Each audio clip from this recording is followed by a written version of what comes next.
Welcome back to the Lanterne Rouge Cycling Podcast with Benji Naesen and Rouge, as well as Heinrich Hausler and Aaron Baru above his right shoulder. This is the recap of the Tour of Slovenia stage for the finishing with the disgusting climb at Nova Gorica. I think it's called the Sveta Gorana climb or something. It's like called the Holy Climb. European standard, I've seen it already in Andorra, seems to be find the most steep, crazy hill around and then just build a church on top of it. So we have that. We have that here as well. 163 k's long. It's got the Ravnica climb, which is 2.7 k's, 11%, which is hard enough in itself. That crests 9 k's from the finish. Then there's a rolling ridgeline, short descent, then 2.4 k's, 13.5%.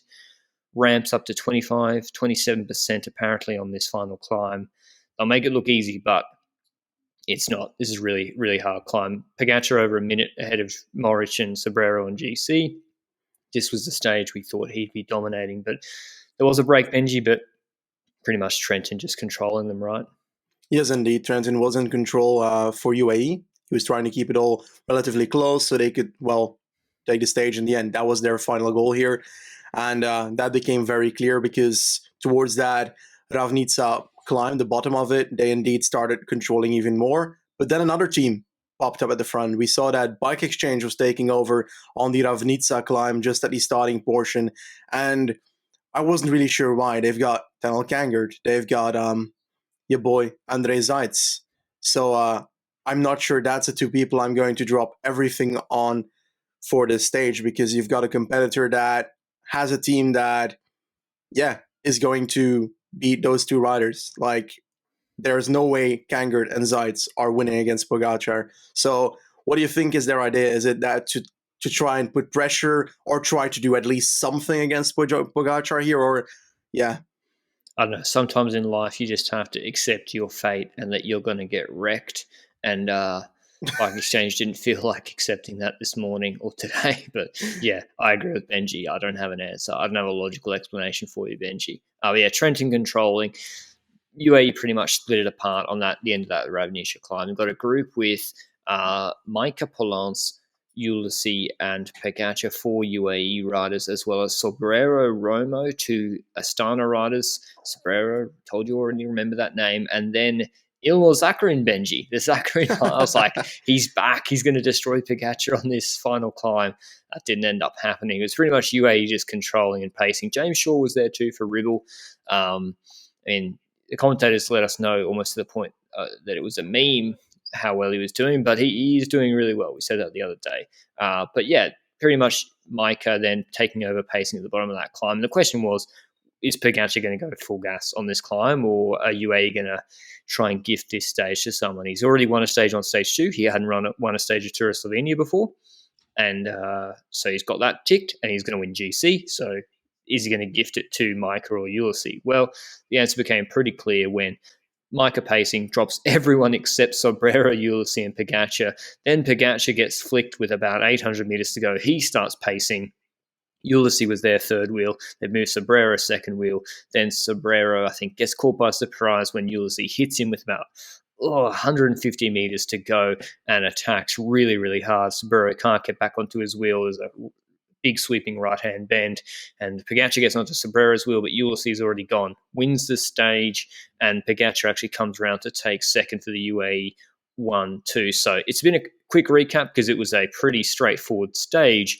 My main questions for Benji is that merits further discussion is, do you like the way UAE and Pogačar in particular set this stage up and gifted it to, he gifted it to Ulysses. Pogačar could have won the stage. Yeah, easily. He was going over the line, celebrating. He looked like he easily passed Sobrero there in the last section, so he could have easily won the stage in that sprint as well, most likely. I wouldn't even be in doubt that that sprint could have been won by Pogačar if he was sprinting against Ulysses there, because he went over Sobrero that easily. But obviously, if he went earlier, he also would have likely won the stage that way. So if Pogačar wanted, the stage was easily for him, but he decided not to. He decided that it was for Ulysses to try. And I'm pretty positive about that. I think that not all reactions are going to be, oh, wow, awesome. I'm pretty happy about that, because you've got Pogačar, who has a team that has to work for him the entire season. being able to give back to the team that is working for him the entire season in a race that on paper matters less for UAE. It is also a team sport, and thus gifting to a teammate is certainly something that I do accept in this sport personally. Thing is, I mean, Mike is the guy that's going to be pulling in about 3 weeks on stage 8 in the Tour de France, not Ulysses. I think what I'd like to see is, and I don't mind. I would have liked, obviously, as a spectator and the people on top of the climb that waited there, they would have loved to have seen Pogačar go full gas or win the stage, or at least, to open up the legs in the last K. But of course, he's under no obligation to do that. He's here as a tune-up race. He's won a stage, which you probably didn't expect to win the stage 2, and he's going to win GC. He doesn't need to win half the stages here, and Ulysses was probably expected to win stage 2 rather than stage 4. So they've kind of swapped it around. Even if Pogačar had gone full gas, would I then say, oh, well, he's definitely going to win the Tour de France now? I mean, it's hard to know his level or condition. It's not like they don't have a 40-minute climb here in this race anyway. I think what's interesting, Benji, I want to talk about Diego Ulissi, very sort of unique style rider.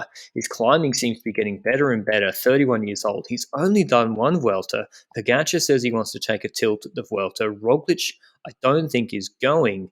Surely, given how Ulissi went. Oh, he is? It depends. If he loses the Tour, he's gonna go to the Vuelta. Okay, that's true. Benji's right. That's sort of what happened last year. Given how Ulissi went on this Rampas in Humanas, surely he can be helpful to Pogačar at the Vuelta and even go for stages himself. Certainly, I'm always surprised that Ulissi has only done one Vuelta in his past. Yeah, I know. And it's a bit like the Colbrelli story we had a few weeks ago. Exactly. Where these riders fit the Vuelta so much, but because they're Italian, they're focusing so much on the Giro when they're going there instead. So it's just a thing that happens, and I believe that Ulissi should go to the Vuelta. I believe that he can get stage wins there definitely, and a lot of these steep finish, climby rampas and humanas, the way you're calling it, those are fitting for him. Those are fitting for a lot of riders, but he's definitely one of the better ones at it. So I think it's perfect for him, and I think that he should definitely be there. Do I like these kind of finishes? It depends, because sometimes I feel like it's kind of like a sprint stage. You've got an entire stage where nothing happens, and then the last 2 kilometers is the action, which I don't mind if the 2 kilometers of action is amazing. But sometimes it can disappoint, and that's why I'm like, I'd like to see a bit more multiple hills following each other up and stuff like that in stages than just one La Camperona, for example, at the end of a stage. Yeah, that's the thing. I was sort of thinking, this stage is going to be crazy. I mean, it's not that. And even the Vuelta, like the one Valverde Roglic in 2019, the one Valverde won, like it's generally pretty small gaps because, unless even Puy-Marie, that was pretty big gaps actually for that sort of climb. Like Bernal lost 30 seconds, but he was actually a bit unwell. But even when the Slovenians went absolutely full, I think the reason Ulissi hasn't done the Vuelta many times is he generally does sort of the Tre Valli Varese Lombardia, Giro d'Emilia, Memorial Marco Pantani route because he's Italian, as Benji said. But it depends what the sponsors want. I mean, I still think of Vuelta stage is nothing to turn your nose up at and is more important than Memorial Marco Pantani, and particularly if you can also, if he can, I think he definitely can be helpful to Pogačar given the sort of climbs they have in the Vuelta. So, I think you'll see at the Vuelta I'd love to see repaying Pogačar back for today. But tomorrow's stage in Slovenia, sprint stage, Ljubljana, Novo Mesto, 175 Ks long. We've got a few more climbs than in stage 1, but the longest ones in the first 20 Ks, 7 Ks, 4%. And then the last couple aren't even categorized with like 26 Ks to go. It's between Bauhaus and Aberasturi for me, Benji, and Aberasturi is looking really, really good. Yeah, that's true. That's very true. Slight uphill drag as well at the end, like false slight uphill. I'd love to see Aberasturi do well because I kind of enjoy the guy, but Bauhaus is so powerful and has such a good lead out, though. That's what makes him strong, and he's also decent on a bit of an uphill drag. So I think they could both work on this type of finish. They were so close on stage 1. It could be just as close on this stage. Are there other people that we could look at, for example, for this stage? it's a bit difficult. I think Alan Banashek sprinted pretty well for Mazovshe last time around in stage 1. I think that outside of the two we mentioned, I don't instantly see someone else. I think an uphill drag fits Trentin more than a non-uphill drag, but I don't think it's uphill drag enough for him, you know? Yeah, I don't think so. I think Bauhaus is still the favourite. But, well, who knows? He didn't win very convincingly on stage 1, but he still got it done. I'll be interested to see how it goes. Maybe Bahrain tries something with a reverse lead out. I mean, Trutnik, Moric looking very, very strong, but surely Hausler, man. Yeah, let Hausler go. Hey, Flamme Rouge, come on, let Hausler have a little go. Let him have a dig. Come on. Dot pro race, he can win it. I mean, the other lead outs. Yeah. Talking about Mohoric, we forgot to mention today that he attacked. He attacked on the descent part between the two sections, the two last hills. And I found that pretty funny. Like, Mohoric can just ride a random road. He finds 10 meters of descent, and he attacks the group that he's in. It seems like I remember with the Super Tuck ban, it came out and people asked him because he's like he used it a lot. And he's like, doesn't matter for me. I'll still don't really care. And it's true. He's been able to. Yeah. What was the descent? What was the race he just did? Oh, Giro. There was a descent he did at the Giro. I can't remember what stage it was. But I'm pretty sure. Oh, no, maybe it was on another Catalonia, stage. last stage, Thomas de Gent. No. I've gone full 5,000 IQ Benji. I'm actually thinking of the race he's currently doing. I'm thinking of stage 2 of Slovenia, where there's no TV footage of his descent of the last climb, the main descent of the Sfatina, and he caught Sobrera. He would have been absolutely flying, but we didn't see it. And I wonder how many descents in Moric's career has he had where it's like, if you had a motorbike behind him, or if he had a GoPro on, it's the type of footage that, get 1 million views on YouTube. It's like the most insane, beautiful thing you've ever seen. And you never see it because he's normally chasing. Remember Liège last year? Same thing. I bet you his Liège descent was absolutely obscene. But we should invest money in one of those like racing drone drivers or whatever you call that, racing drone pilots. It just follows him.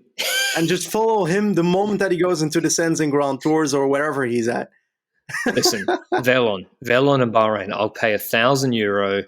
Even I'll pay for the GoPro, both the two GoPros, the best quality ones. I'll put them on Moric's bike.